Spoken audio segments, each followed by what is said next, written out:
Alright, hopefully the lighting on this is decent, because quite honestly, I just have the camera aimed at the sky and hoping for the best, but I am going to attempt a cooking show here with, you know, very high-tech equipment. Okay, so to get things going, I'm going to use just one of these awesome little sweet fire starters. They are sugar cane pulp mixed with a vegetable wax, and don't let their size fool you. These things burn incredibly well. I'm gonna put all the flammables inside.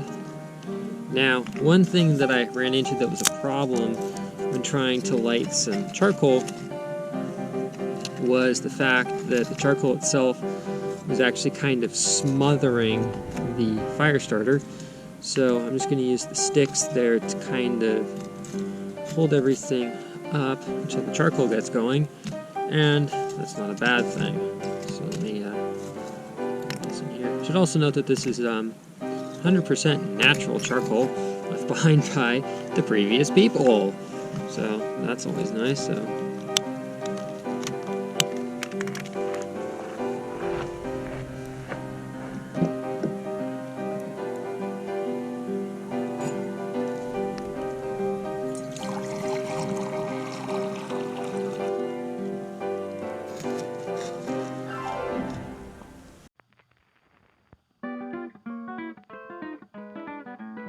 it takes quite a lot of energy to get the pot warmed up to begin with, and then to get the water going as well.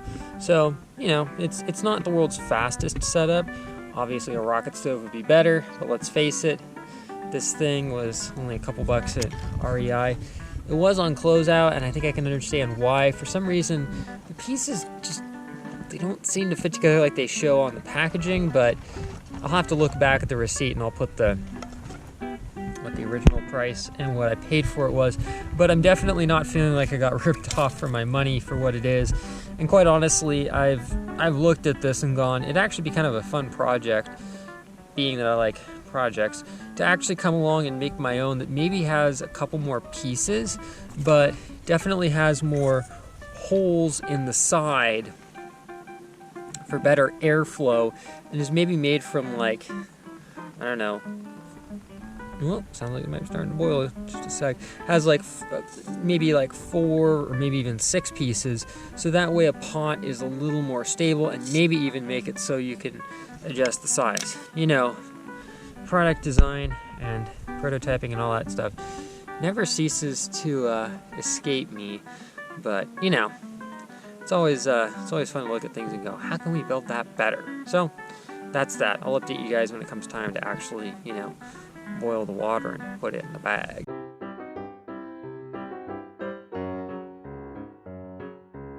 This is what we're thinking about having for dinner.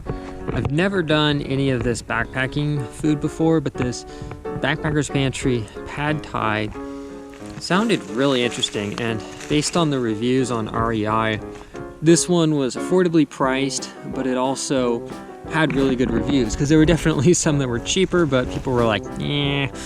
So I didn't read the individual reviews, but I kind of just looked at them as a whole. So the idea is you remove the oxygen absorber and all that good stuff. You add 2 1/4 cups of boiling water. Well, I think that's about right. I'm not going to measure anything. Let it sit for 15 to 20 minutes and then go from there. So right now the goal is to hopefully try and get the water boiling, because we don't have a ton of charcoal in there. But like I said, it's just leftovers that were there. If we go to Civvies anytime soon, we'll definitely go ahead and get some. In the worst case scenario, I also have some of those Sterno canned jellied alcohol things. So we have options, but I want to just see what we can do with charcoal here, and I've got a nice supply. Okay, so I pulled out the contents from the bag, and this is pretty clever. Peanut butter itself, crystallized lime. I don't know would assume is probably sriracha powder, and a little bag of peanuts, and, well, a little hard to see, but down in there is the pad thai itself. So I'm just waiting on the water to finish doing its boiling magic, of which it's getting closer in a minute. Then we'll pull it in here, pour it in here, man I'm hungry, and we'll see what happens. Oh yeah, wait like a difficult 15 or 20 minutes, so you know. Breaking news, everybody. We finally achieved boilage. Now, to be fair, I took adding some extra wood in there, so I'm gonna let this go for another few minutes just to get it as hot as I can before we stick it in the pouch, because I don't want lukewarm pad thai. I don't think that's exactly the most appealing, but hey, progress.